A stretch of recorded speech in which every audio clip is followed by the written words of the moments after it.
So Happy New Year, or like we say in Unity, Happy New You. Do you feel like a new you yet? Maybe. Maybe not yet. Do you wonder if you're going to be the same you at the end of this year? 365 days, same one over and over again, or if something's going to shift? Who wants something to shift? Do you want something to shift? That's kind of good. We all have something we want to shift. And what is the most common thing we do when it's a new year and we want something to shift? We set a resolution. We set a goal. So what is that spiritually, and what can that be spiritually? Because goals are funny things, and I'm kind of a funny person. I am not a goal person. I have not done goals. I've not lived my life with goals. I don't have goals I'm trying to reach. I don't write them down and figure out how to accomplish them. But certainly in my life, you can see, and I can see, that I have moved to new places in my life, right? Things have shifted. I have walked a journey of transformation, walked a journey of movement. So do we have to have goals in order to have positive progress in our lives? I think a lot of it depends on who we are as individuals and what those goals do for us. For some people, those resolutions and those goals, they lift us higher, right? They draw us to something, right? So there's something that we can look at and they help us focus and they help us go somewhere. And for others, we can use those goals to create mental cages for ourselves.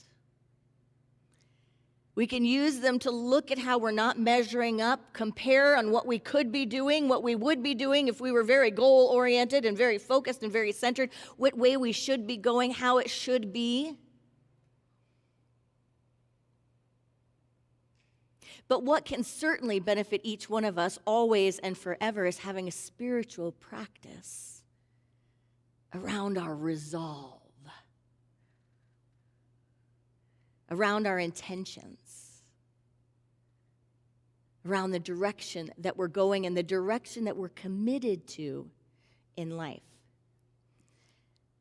A lot of times as people move on in the spectrum of life through their ages and their time,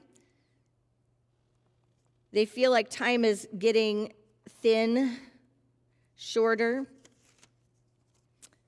and maybe they haven't met their goals, maybe they haven't done all the things that they want to do, and life seems to lose its luster a little bit. Eric Butterworth, one of Unity's greatest teachers and authors, talks about age and time in this way. In the book, In the Flow of Life, he says, if you flow with life, every year is a fascinating challenge, full of adventures and discovery. If you resist the changes, each year will become a milestone that will gradually bend your shoulders and drag your steps. In the flow of life, there is constant progress of growth. At 40, you should be twice as well equipped to receive and use the blessings of life as at 20. At 60, you should be 3 times as equipped. At 80, 4 times. It's sad that people permit age to do such awful things to them. In the flow of life, time is not a drag, but an opportunity to gain in spiritual stature and beauty of person. Actually, as one gets older in years, one should get cuter and funnier and mellower and more tolerant, more perceptive, and wiser, and more beautiful in a new and unique way. How does that sound? A woman reporter, he said, traveling in India, met an Indian woman of obviously advanced years who had a certain radiant something that made one want to look at her in admiration. The reporter finally said to her, "Madam, you are so absolutely beautiful." The older woman replied in deep sincerity, "I ought to be, my dear, for I am over 75. To this woman, the years of her life meant added opportunity to develop true beauty rather than an excuse for deterioration and disfigurement. This is an attitude that every person can and should form. Instead of decreasing our powers, why should not the continuing years make us even stronger, happier, healthier, and more capable? Why should not the years provide us with new interest and evoke new ambition in a way compatible with our maturity as the years of our youth did in our teens? Actually, at the time when most of us begin entertaining the terrible falsity about life, we have just acquired our fullest equipment for living. Hear that again. At the time when most of us begin entertaining the terrible falsity about life, we have just acquired our fullest equipment for living. We are just ready to make the best use of our powers. We are just ready to make the best use of our powers. Will you say that with me? I am just ready to make the best use of my powers. I am just ready to make the best use of my powers. Really feel that like you're a superhero, like you're in your childhood Wonder Woman underoos. Who remembers underoos? Yeah? Make use of your powers.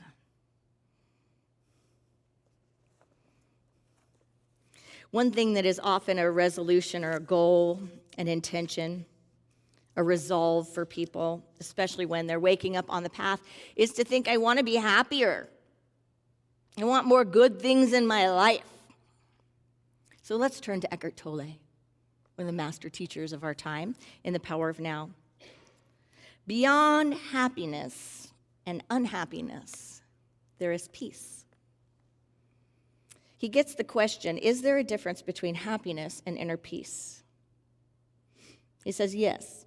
Happiness depends on conditions being perceived as positive. Happiness depends on conditions being perceived as positive. Inner peace does not. The next question, is it not possible to attract only positive conditions into our life? If our attitude and our thinking are always positive, we would manifest only positive events and situations, wouldn't we?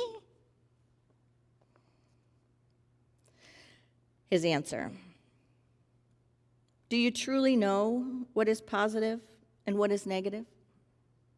Do you have the total picture? There have been many people for whom limitation, failure, loss, illness, or pain in whatever form turned out to be their greatest teacher. It taught them to let go of false images, false self-images, and superficial ego-dictated goals and desires. It gave them depth, humility, and compassion. It made them more real.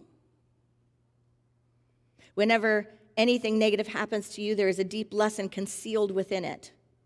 Although you may not see it at the time, even a brief illness or accident can show you what is real and unreal in your life, what ultimately matters and what does not. Seen from a higher perspective, conditions are always positive. To be more precise, they are neither positive nor negative.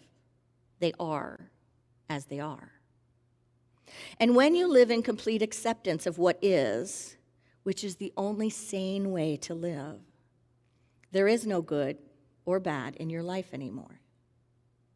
Seen from the perspective of the mind, however, there is good, bad, like, dislike, love, hate.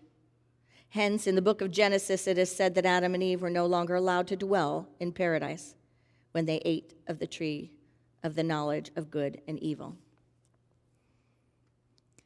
So are we ready this year, this day, this moment to embrace peace. To look at our transformation and the spiritual practice when it comes to new beginnings, new you, new year.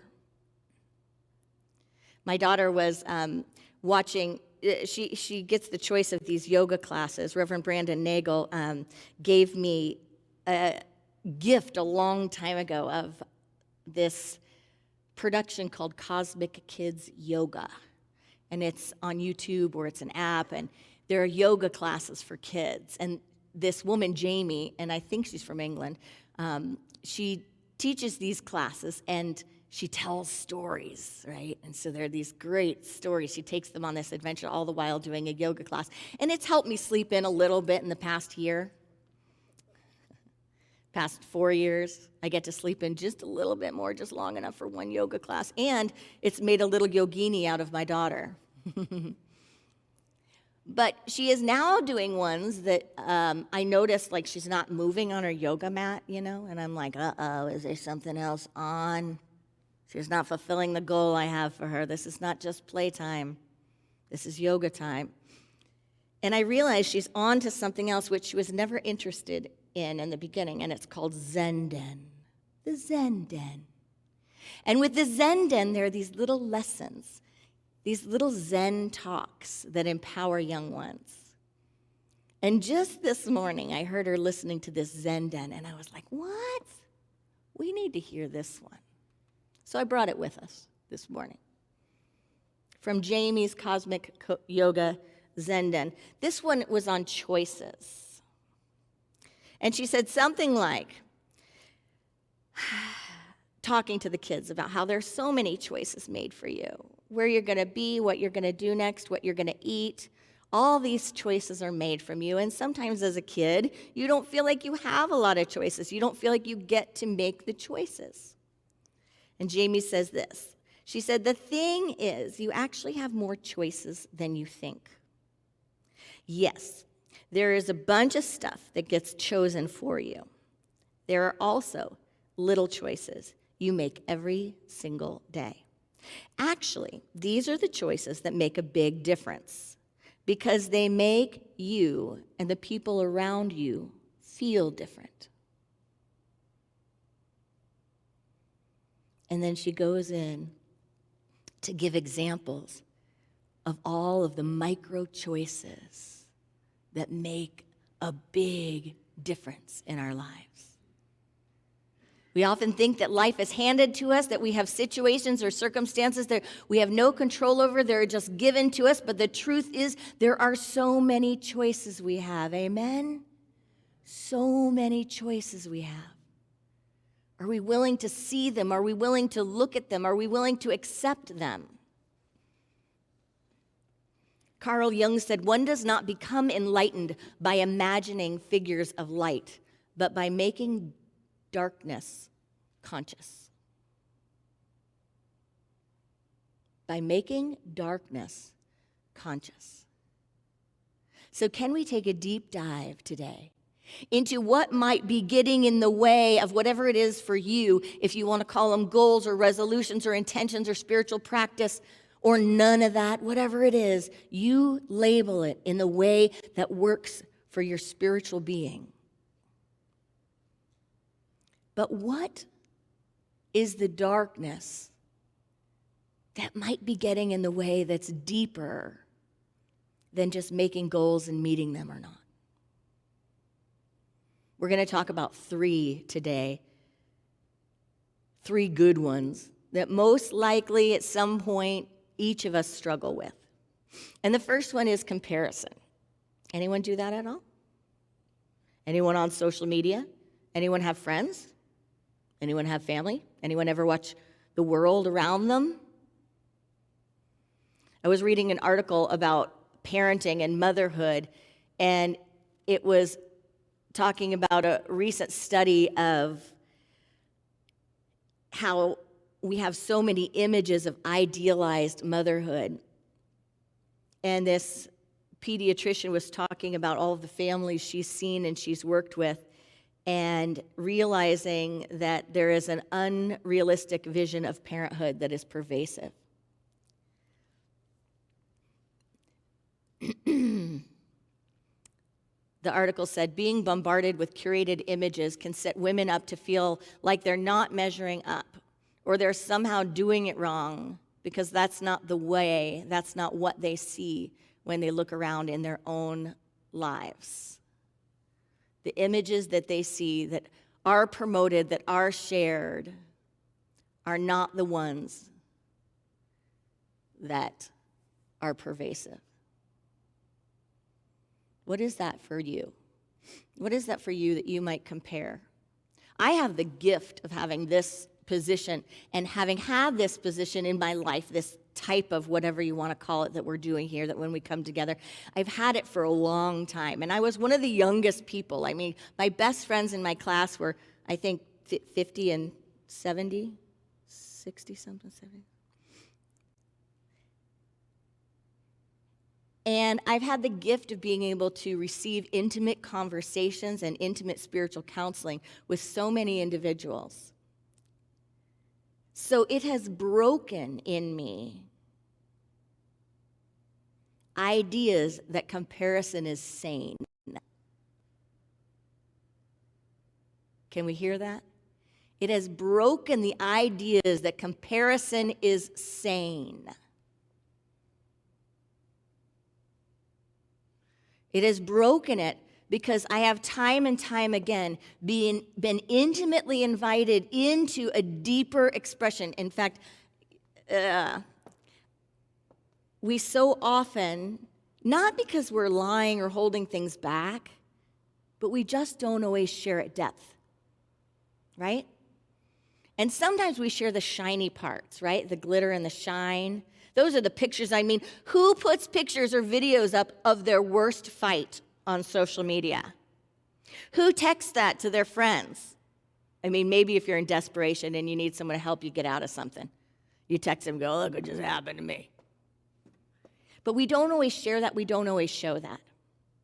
And then we walk around comparing, thinking, I want what they have, when we don't even know what they have.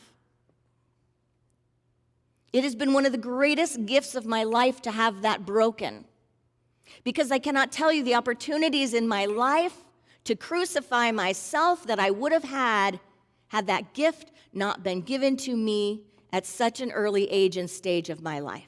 So much of my life hasn't landed in the way that I thought it would, or hasn't reached whatever goals I thought I might have. I had a 10-year relationship when I was in high school. I was the married person in high school and through college. I was the one that was like married in this very deep, not really married. I wasn't really married in high school. I was in a deep, committed relationship. Never, ever, ever in my wildest dreams did I think I would have so much of my adult life without that one person. Never, ever, ever, ever, ever did I conceive or even think about the possibilities of being a single mother or having an alternative expression of family. I was the one that everyone was like, yeah, if she has a cat in the house, she's just going to be so happy. And people would talk about a career or impact and be like,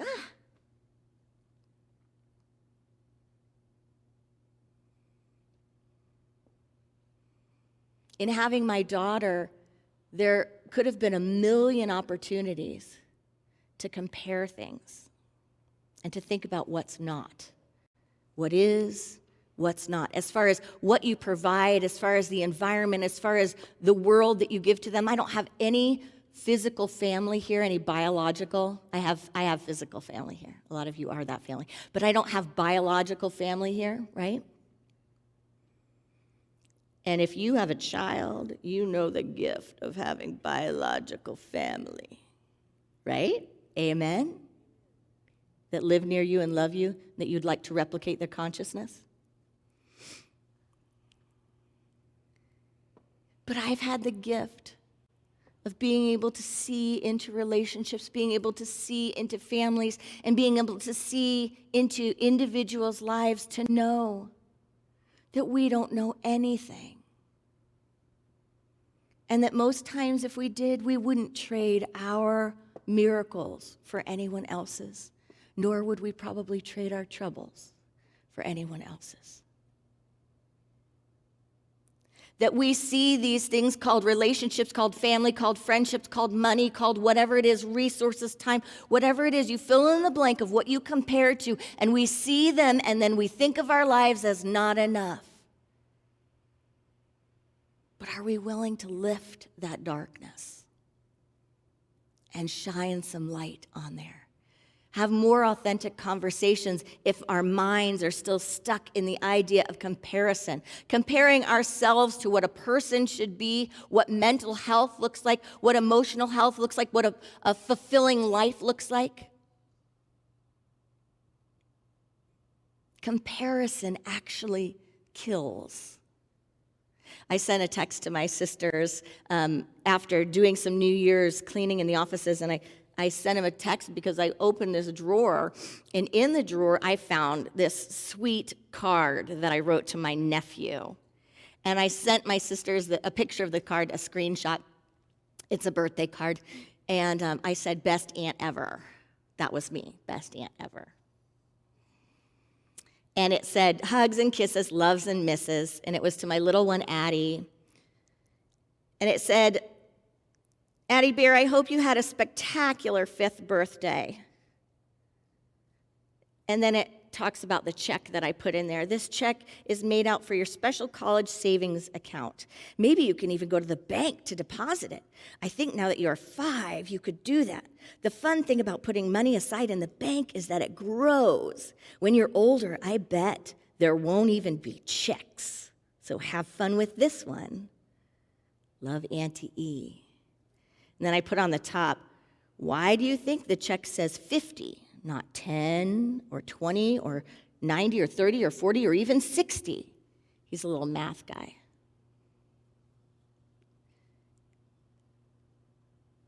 Addie is a teenager. That never got in the mail. I just found it in my drawer. Best aunt ever. What happened to that plan to invest each year in his childhood account? So when he was 1, he got $10. When he was 2, he got $20. I'm going to have to write a big check this next birthday. And I just realized, because you know what? See, Christmas time for me, right, is an interesting time. It's like sometimes the last thing is all the presents. I mean, I live in a world where presents are not required because that's my consciousness around that and everyone that knows me. But with my niece and my nephews, I want them to know I'm there for them, you know? But I feel inadequate each time when I can't think of something important or special to give them, right? Like, I don't want to just send them another thing that's going to be in a landfill someday, right? I want to do something that's going to have an impact. And my aunt, when I was born, sent a check. And then each year she would send a check. And that was for my college savings account. I always knew that about her. And then she would always send that. And sometimes there would be a little other thing with it, but she would always send that. But I have been going along for their birthdays, missing a lot of their birthdays. And sometimes at Thanksgiving, I bring just a little bag of stuff, and I sit down with them, and I'm like, Auntie E is terrible at giving gifts, so guess what? Today's our birthday. Today's our birthday and Christmas at Thanksgiving. But why? Because I compare. Because I compare to something I think would be impactful, I think would be meaningful to a child. And then I realized, because I a lot of times have felt like it's just not enough to send a card and the check. But I realized when looking at that, how sweet was that? How impactful. But I felt like putting a stamp on that card and having that arrive for their birthdays was not enough. So what did I end up doing for at least half of their birthdays? Nothing. I mean, I call, usually on the right date. And the funny thing is, one of my very favorite aunts and one of my most impactful lifelong birthday things was getting that card from my Aunt Eileen every single year. Having nothing to do with the money or how much was in it. It was the making memories of it. It was being remembered. It was that I got it. So what do we fail to do? What do we let slip by or slide by because we're comparing? And not just being ourselves and finding our own rhythm, finding out how we do something and recognize that it's good enough. And it's what we got.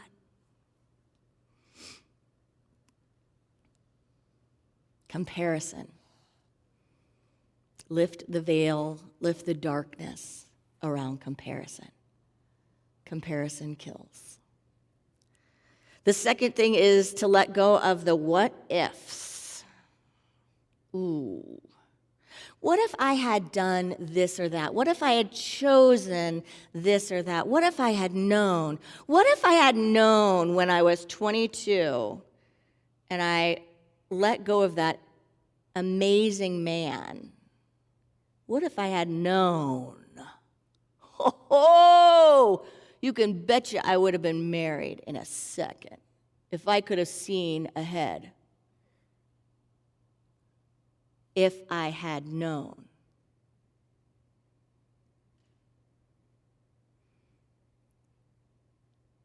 Can we humble ourselves to recognize and to admit, I have no idea how that would have turned out?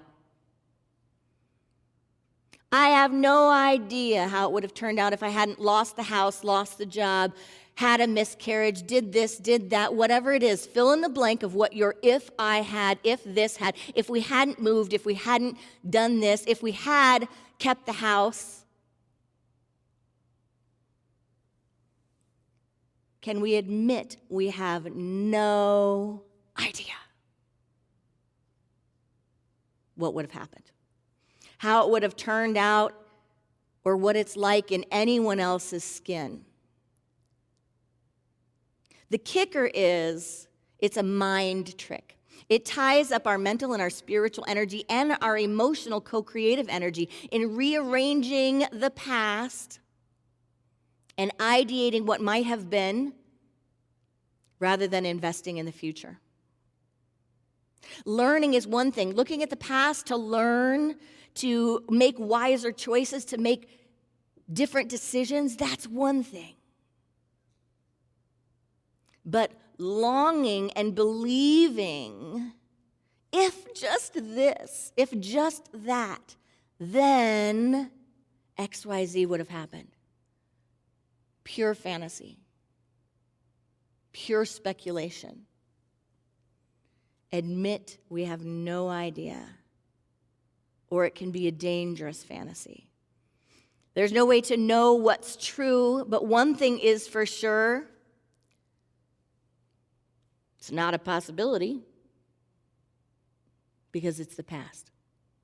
And we can't fight with the past, we can't argue with the past, we can't rearrange the past unless we just want to waste a lot of time spinning our wheels. And most likely, since consciousness is consciousness, with all of the ifs and the buts and the what if I did, what if I knew, what if I had, most likely we'd be in the same realm we are in right now. Different stories, different circumstances, different avenues and ways to deliver the consciousness that we are, that we have, that we experience, different ways to receive the good and receive the interesting.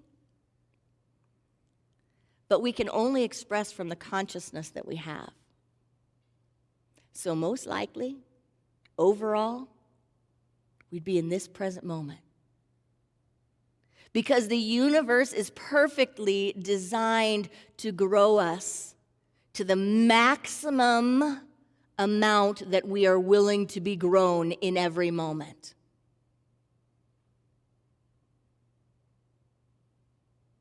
We can trust that. So we can trust that no good has been withheld from us. And if there is any place in your mind you don't believe that's true, that is something to focus on this year. No good can be withheld from me. No good is withheld from me. Eric Butterworth said, the goal should be to achieve the consciousness through which the substance will flow forth when and as you need it. What a beautiful goal. Not these things, but to access the consciousness. And when I do that, I can recognize in each and every moment and stage and phase of my life, I was in a consciousness. So even if I had whatever, all those then things, I still was me. I still had the same consciousness that I had then. I have the consciousness that I have right now. Can I open the floodgates and let go of tying up my energy in the past and the what ifs? Let us not slide into our freedom form holding on to that story, friends. It does not serve us. It only keeps us looking behind us while trying to walk forward. You want me to keep walking? Are you sure? So let's not do it to ourselves. Amen?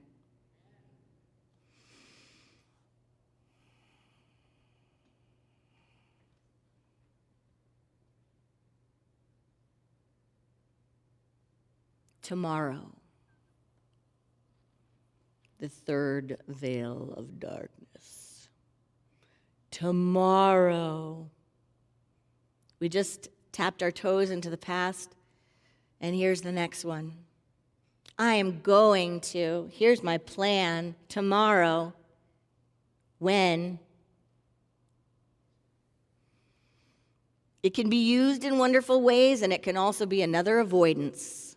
It can move me from right now into the future as a fantasy, rather than pressing my energy into right now and stepping forth, doing, going. I heard myself at one point in my life saying these things that I'm going to do, and everyone has people in their lives, right, that say what they're going to do year after year after year after year after year. And don't you sometimes just want to say, shh, shh? I sometimes get a little bit, I call it like my Irish feisty, but shh. Because I said that to myself one year. My resolution was I'm going to stop talking about the things I'm going to do until I'm doing them. I'm going to start sharing them when I'm doing them and when they're done. Because what I realized for me was that it was generating the energy and the enthusiasm. It was generating the like I was doing it, but it was still always there. It was still always tomorrow. It was still always going to happen. And every time I talked about it, every time I put my energy into it, that was energy that I wasn't in it. Anyone in a recovery program knows about this very well. I have a friend that recently posted this on her social media. She said, I don't know if I can find it. Yeah, she said this. She gave the date, 1993, my first AA meeting. Thank God this organization was there when I needed it. She gave the date, December 31st, 1992, my last drink.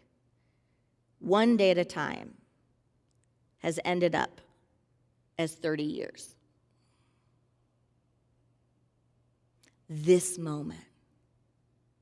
So maybe tomorrow can be a veil of darkness for some of us, because it can lead us to continue to talk about something, but not to put our energy into moving it, into doing it. So move me out of the future into the now. Vision, yes. Ideating, yes. Prayer time, yes. What does that do? What is that? That is great energy. That is co-creative energy. That is sitting with something, sitting with it in a practice and being with it, feeling it, knowing it, future pacing. So good. But when you get into the mind and the mind starts chatting, about all of the tomorrows, all the things I'm going to do, when you're in this state, moving around, action is the solid plan that will get us there. Moment to moment, mindful and centered action. Bring my energy into here, into this moment. The visioning, the ideating, it's good. But be clear that's what we're doing when we're talking about tomorrow. Be clear that when we're sharing our goals or what we're going to do, I want to have a little vision session with you right now. Would you do that with me? Could we have a little co-creative vision sessioning about all the stuff that I'm going to do? Rather than a train on a track with wheels going around, but the train is going nowhere. One day at a time adds up to 30 years. Putting our feet in the now and taking action adds to demonstration. Talk just tends to leak our energy. So can we reserve our energy, reserve the word for when we're ready to do it? Me, here, now. New Year's resolution. Get out of the comparison. Me. Here. Get into this moment. Here. This is my life. Not if I knew, not if I chose. Here. Now. Not tomorrow, but right now. We have the opportunity to look at our lives as a working miracle when we say, me, here, now. Sweet Spirit, lift it up with me. This is my resolve. Namaste.